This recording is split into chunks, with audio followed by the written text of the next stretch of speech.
His promise, the 26th of April, 2025.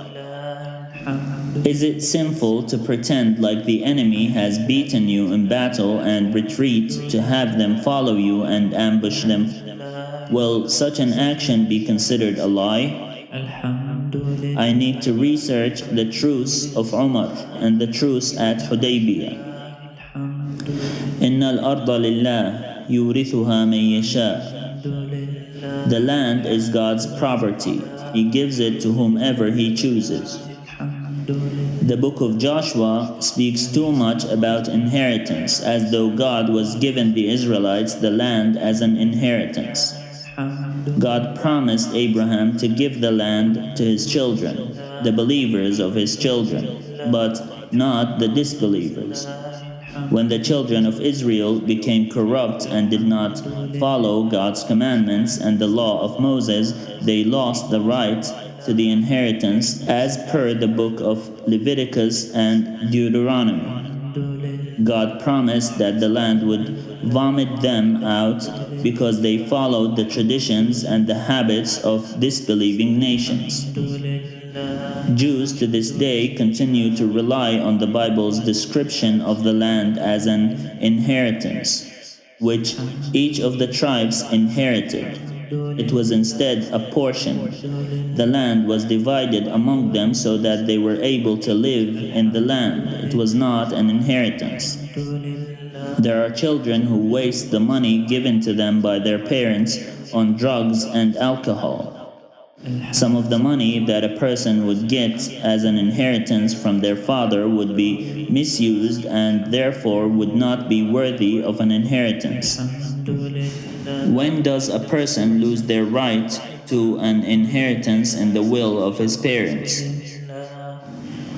In normal circumstances, if the parent had put within his will that it should not go to a specific child, then that child would lose the right to the inheritance, whether he was the firstborn or the last. The right for an inheritance can only be given in accordance with the will of the parent. When God promised the land to Abraham, He said, "I will give the land to the believers of your children and lineage." But the disbelievers who reside in the land would only enjoy it for a short time, and then I will throw them all into the lake of fire. When they indeed inherited the land, they followed in the footsteps of the nations that were before them. They prostrated themselves to idols, and they worshipped them and forsook the Lord. Therefore He forsook them and sent the Babylonians against them. They lost the rights of inheritance because they did not consecrate themselves or sanctify themselves to worshiping the Lord and following His commandments. The Babylonians were then made the inheritors of the land. God says that the king of Babylon is His servant in Jeremiah chapter 43:10. allowing him to possess the land and do with it whatever he pleased for 70 years. Even when the Jews considered themselves to be the nation chosen by God, another person, a king, was chosen by God to be named a servant of God who would do what God commands him to do. God thus gave the land as an inheritance to Nebuchadnezzar. However, that does not appear in the Bible because that would show that Israelites have conceded the inheritance rights that they were allegedly promised. Since God promised to give the inheritance to them, God fulfilled His promise and gave it to them. However, they did not give the land its due respect and care. They turned it into a brothel of idols and spent their time fighting among each other, spilling the blood as opposed to God's commandments. You shall not murder. And definitely the commandment not to kill one of your own kin. God did not intend for this inheritance to be used to slaughter one another or to fight against your own tribesmen and kin. Later generations of Israelites caused the land to be profaned and the name of God not to be mentioned within it. thus making it desolate as per God's promise. If a person would want to speak about God's promises, they have to speak about all promises, the promises of rewards and the promises of punishment. God does not go back on his word, but when he fulfills his promise, the people would be left to demonstrate their gratitude to God by keeping his commandments. If they rebel, then God had already done what he promised to do.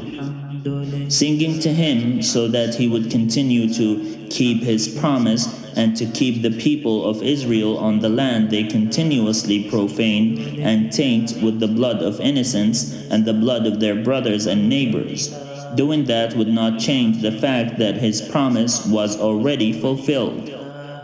His other promises, the promises of the end, when a horrible fate would befall the land because of the treachery and the mishap of its people, will also happen. God promised that it would happen, and God will see to it that his promise is fulfilled. Israelites know that they deserve punishment for their sins. They know that they have done terrible things within the land. This is why they try to avoid being cursed and always justify their actions as an act of self-defense, so as to avoid God's punishment. This is why when Jesus was young, the Jews said to Joseph the carpenter, "Do not allow him to curse, teach him how to bless." Although they did him wrong and slandered his mother, he would have been right to curse them, and he did. The Jews feared the curse of God because he promised that a similar fate to the Egyptians would befall them for their transgressions on the land.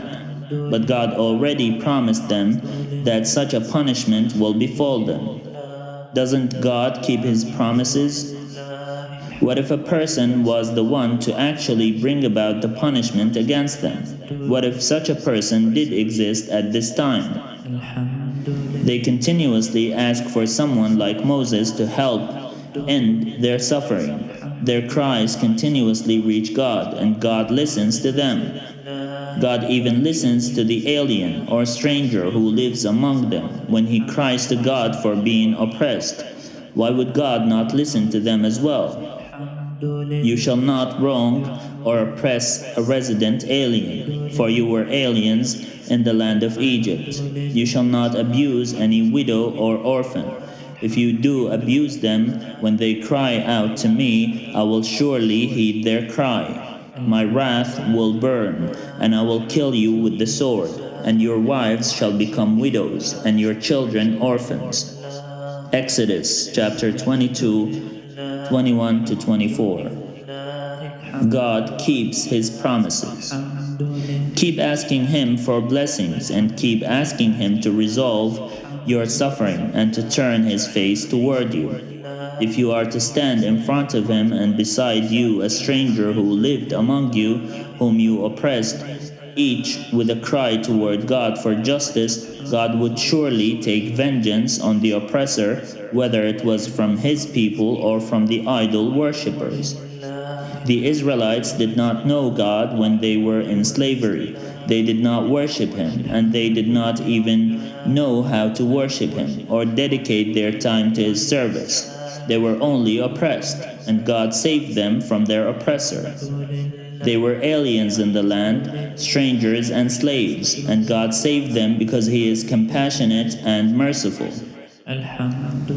If those whom he saved did not appreciate his salvation and continuously enslaved and slaughtered other people in order to give them a taste of their own past, then God would surely bring about his anger and wrath. God did not like to see a nation who were a minority being oppressed in Egypt by anyone. But if that nation itself, after becoming strong and mighty, would do the same and oppress others, then all of it would be in vain. Saving the Israelites from Egypt was done in order to teach them humility and humanity. Humans, this is not how you should treat one another. This was the only message. He forgave their ignorance because they were traumatized by their slavery, but they are not traumatized today. If they oppress others and attempt to make them traumatized, then it is God's right to hold on to His promise of bringing down pestilence and destruction upon them. God would never break His promises, especially the promises of Deuteronomy and Leviticus. But Joshua said to the people, "You cannot serve the Lord, for He is a holy God. He is a jealous God. He will not forgive your transgressions or your sins if you forsake the Lord and serve foreign gods. Then He will turn and do you harm and consume you after having done you good." Joshua chapter 24, 19 to 20.